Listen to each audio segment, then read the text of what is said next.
Selamat pagi, Ibu Bapak, Saudara yang dikasihi Tuhan. Jumpa lagi pada hari Kamis 11 Juni 2020. Pagi ini kita menjumpai pembacaan firman Tuhan dari buku Kisah Para Rasul pasal 9 ayat 36. Ayat firman Tuhan berkata sebagai berikut. Di Yope ada seorang murid perempuan bernama Tabita, dalam bahasa Yunani Dorcas. Perempuan itu banyak sekali berbuat baik dan memberi sedekah. Saudara-saudara yang dikasihi Tuhan, Alkitab mencatat ada hal-hal yang baik dan ada hal-hal yang kurang baik.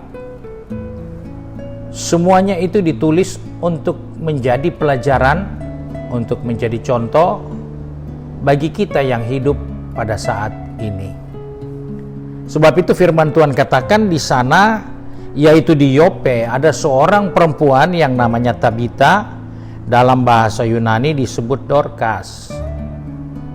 Siapapun dia, ternyata yang penting di sini adalah dia banyak sekali berbuat baik dan memberi sedekah. Inilah pelajaran yang kita patut terima dari Alkitab, bahwa siapapun nama saudara, artinya apa, tidak ada persoalan. Karena yang penting di sini kita menemukan Alkitab mengatakan dia banyak sekali berbuat baik dan memberi sedekah. Perempuan ini yaitu Dorcas dikatakan banyak sekali, diterjemahkan dia penuh, dia melimpah dengan perbuatan-perbuatan yang baik dan yang benar. Sebab itu sebagai orang percaya kita diingatkan dari pelajaran hidup seorang wanita yang bernama Dorcas ini. Dan kita tahu bersama di situ dia mengalami peristiwa yang naas sebagai manusia, yaitu dia mengalami kematian. Tetapi dalam hal ini kita menjumpai bagaimana kehidupan Dorcas, walaupun dia mati dan dia bangkit lagi oleh Rasul Petrus, dilayani dan dia bangkit lagi. Tetapi yang menjadi perhatian orang banyak pada waktu itu, yaitu karena perbuatannya. Begitu banyak dia melimpah dengan perbuatan yang baik. Dia melimpah dengan perbuatan yang bermanfaat. Berarti kita menemukan bahwa hidup orang percaya, hidup anak-anak Tuhan, tidak bisa kita menyerah dan berkata, ya itu kan Dorcas, itu kan Tabita, saya kan lain. Ternyata hal ini adalah sesuatu yang bisa kita capai. Perbuatan baik yang dicapai oleh Dorcas adalah sesuatu yang kita dapat lakukan juga. Kenapa? Karena di dalam buku Efesus, Alkitab kita mencatat dalam buku Efesus pasal yang kedua, Alkitab berkata, kepada kita sebagai orang percaya, jangan kita lupa apa yang menjadi rencana Allah di dalam diri kita. Dikatakan di sini, Efesus pasal 2 ayat yang ke-10. Dia katakan seperti ini, karena kita ini buatan Allah, diciptakan dalam Kristus Yesus untuk melakukan pekerjaan baik yang dipersiapkan Allah sebelumnya. Ia mau supaya kita hidup di dalamnya. Hal yang kita tidak boleh lupakan, bahwa jelas semua manusia seluruh dunia ini adalah ciptaan Allah. Namun bagi orang yang percaya, dia mengalami proses pembaharuan di dalam Kristus.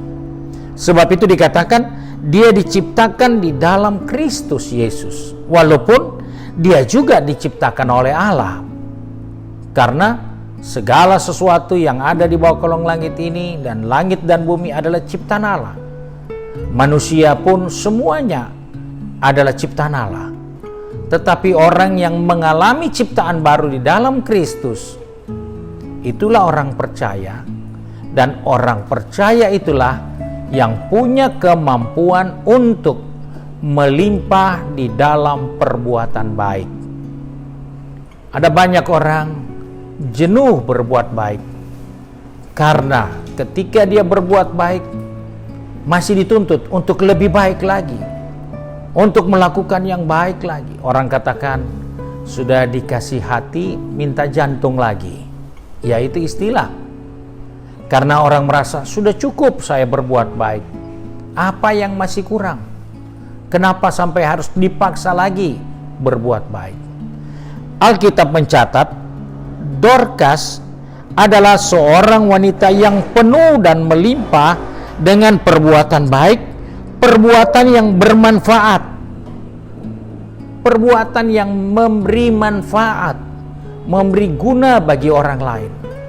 Sebab itu kalau kita lihat juga di dalam suratan Paulus kepada Timotius, 1 Timotius 2, di situ Paulus berkata di dalam 1 Timotius pasal 2 ayat yang ke-9 dan ayat yang ke-10. Dia katakan seperti ini, demikian juga hendaknya perempuan, hendaklah ia berdandan dengan pantas, dengan sopan dan sederhana, rambutnya jangan berkepang-kepang, jangan memakai emas atau mutiara, ataupun pakaian yang mahal-mahal. Tetapi hendaklah ia berdandan dengan perbuatan baik, seperti yang layak bagi perempuan yang beribadah. Kita melihat bahwa dalam kehidupan ini perbuatan baik itu adalah dandanan. Dalam kehidupan sebagai orang percaya, itu adalah aksesoris yang memperindah kehidupan kita. Sebagaimana Paulus katakan dalam Efesus 2 ayat 10, kita diciptakan Allah untuk perbuatan baik dan Allah mau kita ada di dalamnya. Dengan kata lain, Allah rindu melihat kita indah di matanya. Allah menginginkan kita kelihatan mulia di matanya. Karena itu kita dituntut untuk berbuat baik. Karena perbuatan baik itu adalah dandanan bagi kita dan layak untuk kita. Sebagai orang percaya, kita seringkali lupa akan hal ini. Kita menganggap kau tidak pernah berbuat baik sama saya. Kenapa saya dipaksa untuk berbuat baik kepada dia? Sedangkan dia tidak pernah sedikit pun memperhatikan kebaikan saya.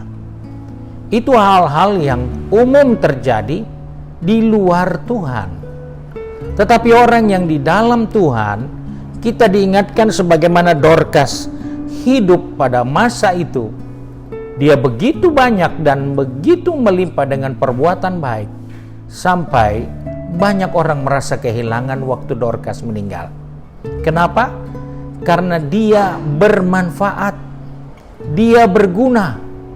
Jangan ketika kita dipanggil pulang ke rumah Bapa di surga, orang lain berkata, ya syukurlah, sudah tidak ada yang bikin susah kita. Syukurlah, orang itu tidak penting untuk kita, sudah tidak ada. Kita harus hindari hal-hal itu, karena itu bukan tempat kita. Allah menciptakan kita untuk perbuatan yang baik. Allah menciptakan kita untuk perbuatan yang benar.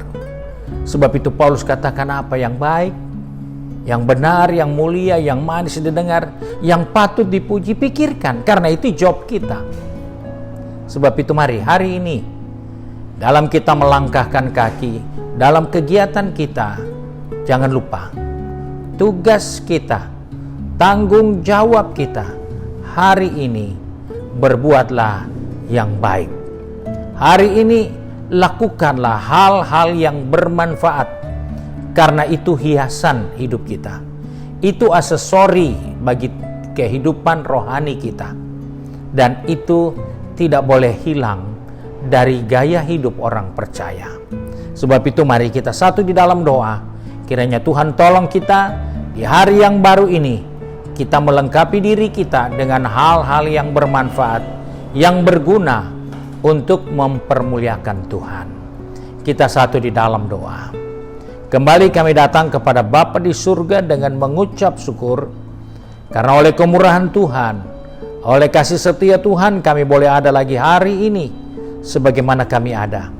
Kami percaya hari ini ada rencana-Mu yang baik bagi kami, yaitu kami mengerti tentang firman Tuhan, supaya kami dapat hidup dengan berguna, hidup bermanfaat, hidup dengan berbuat baik, karena itu adalah perlengkapan hidup kami sebagai orang-orang percaya.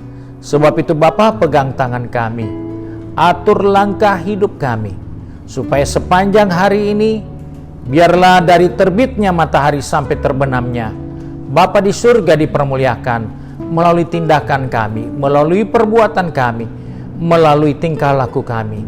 Karena semua kebaikan, semua yang bermanfaat dihadirkan melalui kehidupan ini. Terima kasih Bapa. Kami bersyukur dan berdoa hanya di dalam nama Tuhan Yesus Kristus, Juru Selamat kami, majikan kami yang baik dan setia. Haleluya. Amin. Puji Tuhan, saudara-saudara yang dikasihi Tuhan. Kesempatan ini saya ingin ingatkan kembali kepada kita supaya renungan ini dapat diteruskan kepada saudara-saudara atau rekan-rekan yang lain. Dan yang belum subscribe, saudara bisa subscribe di YouTube channel khususnya GPD Bethesda Makassar. Terima kasih untuk perhatian saudara sekalian. Tuhan Yesus memberkati kita. Amin.